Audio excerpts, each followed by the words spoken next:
देते ही उन दोनों का मन थोड़ा शांत हुआ। कॉफी वाकई अच्छी थी। ये घर मेरा ही है, पर 5 साल से मैं यहाँ रह नहीं रही। उस औरत ने एक सोफे के ऊपर पड़े चादर को खींचा। तुम दोनों बैठो, मैं 2 मिनट में आती हूँ। निधि वहां से चली गई। शेफाली और रोहन सोफे पर बैठकर कॉफी पीने लगे। अचानक से शेफाली ने नोटिस किया कि रोहन के होठों पर खून लगा हुआ है। हे, तुम्हारे होठ से खून कैसे निकल रहा है Rohan? Are you okay? Rohan हड़बड़ा गया और वो तेजी से सामने की दीवार पर लगे आईने के पास गया।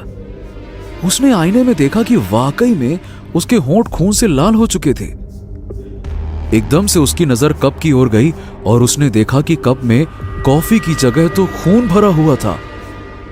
रोहन के हाथों से कप छूटकर फर्श पे गिर गया और पूरी जमीन खून से लाल हो गई। वॉट? खून? ये खून कहां से आया कॉफी में? ओ माय गॉड, शेफाली, ये कैसे हो सकता है? मैंने कहा था ना, कुछ ठीक नहीं लग रहा यहाँ। चलो निकलो यहाँ से जल्दी। शेफाली और रोहन डर के मारे तेजी से दरवाजे की ओर भागे, पर तब तक देर हो चुकी थी क्योंकि हवा के एक तेज झोंके के साथ दरवाजा जोर से बंद हो गया। शेफाली और रोहन दोनों दरवाजा खोलने की जी तोड़ कोशिश कर रहे थे, पर कोई फायदा नहीं।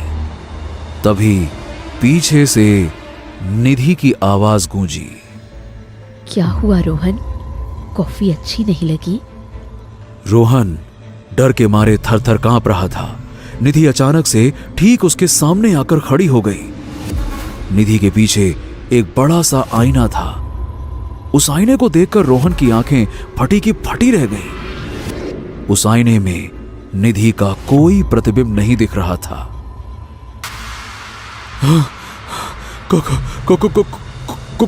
कौन हो तुम? और मेरी कॉफी में खून कैसे आया? खून? क्यों, स्वाद पसंद नहीं आया? वो खून मेरा ही है रोहन। मैं कौन हूँ ये याद करने की कोशिश करो, सब याद आ जाएगा। निधि अचानक से हवा में उठ गई और हवा में तैरते हुए रोहन और शेफाली के पास आई। निधि का चेहरा अचानक से बदल गया। उसके चेहरे पर चोट के कई निशान थे।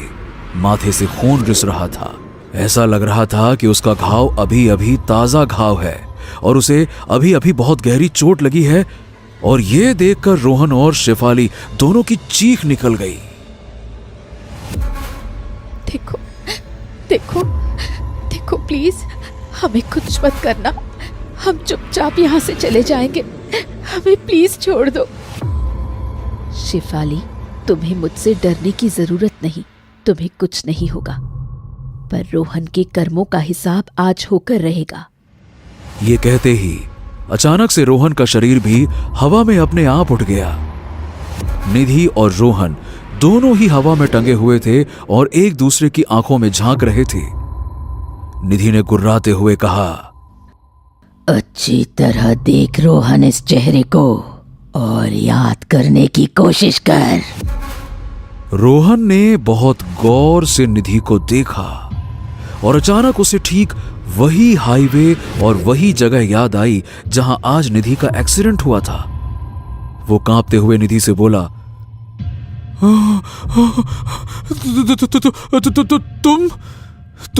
तुम तो वही लड़की हो जिसकी कार उस रात मेरी गाड़ी से टकराई थी। इसका मतलब क्या तुम उस रात मर गई थी और ये तुम्हारी आत्मा है? ये सुनते ही निधि गुस्से से चीख उठी। मर गई थी?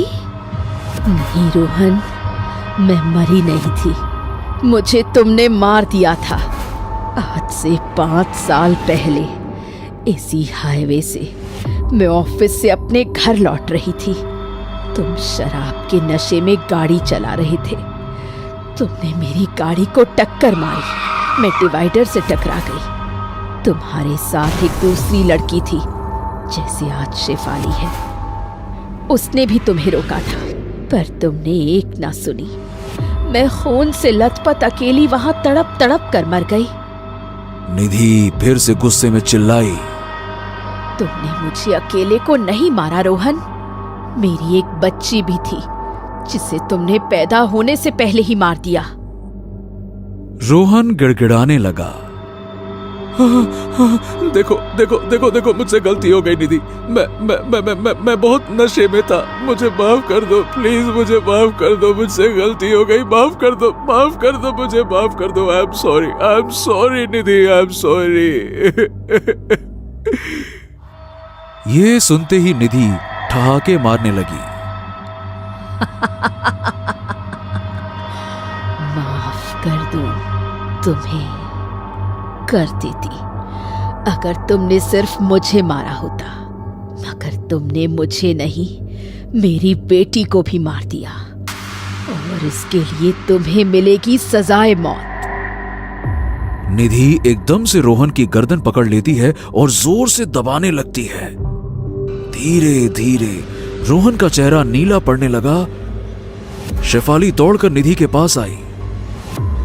निधि प्लीज ये सब मत करो, रोहन ने गलत किया था, मैं मानती हूँ, पर उसे छोड़ दो। हम लोग बहुत जल्द शादी करने वाले हैं। शादी?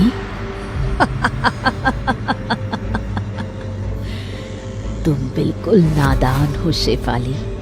पिछले 5 सालों में ये 50 लड़कियों को कह चुका है कि ये उनसे शादी करेगा। शुक्र मनाओ कि मैंने तुम्हें इसके हाथों बर्बाद होने से बचा लिया। रोहन की सांसें अटक रही थीं, उसकी आंखें बाहर आ रही थीं। वो बहुत कोशिश कर रहा था, लेकिन अचानक से निधि ने रोहन की गर्दन को एक झटके में उसके धड़ से अलग कर दिया। रोहन का शरीर तड़पते हुए जमीन पर हमेशा हमेशा के लिए खामोश हो गया। शेफाली की आंखों से आंसू बह रहे थे। शेफाली, अपने घर लौट जाओ और नई जिंदगी शुरू करो। मेरी आत्मा पिछले 5 सालों से उसी हाईवे पर इसका इंतजार कर रही थी। आज मेरा बदला पूरा हो गया, अब मेरी आत्मा मुक्त हो जाएगी। अगले ही पल निधि की आत्मा अदृश्य हो गई। शेफाली चुपचाप सर झुकाए वहां से निकल गई। रोहन की लाश वहीं पड़ी थी और उसे अपने कर्मों की सजा मिल चुकी थी, सजाए मौत। दोस्तों, कैसी लगी आपको ये खौफनाक और रोमांचक कहानी? नीचे कमेंट करके जरूर बताइए। और अगर आपको ये कहानी पसंद आई तो लाइक, शेयर और भूतनाशक पार्टी को सब्सक्राइब करना ना भूलें। हर शुक्रवार हम लाएंगे एक नई हॉरर स्टोरी, तो तुरंत बेल आइकन को दबा दें ताकि ऐसी ही हैरत अंगेज कहानी आपसे कभी छूट ना जाए, क्योंकि डरोगे तभी तो आगे बढ़ोगे।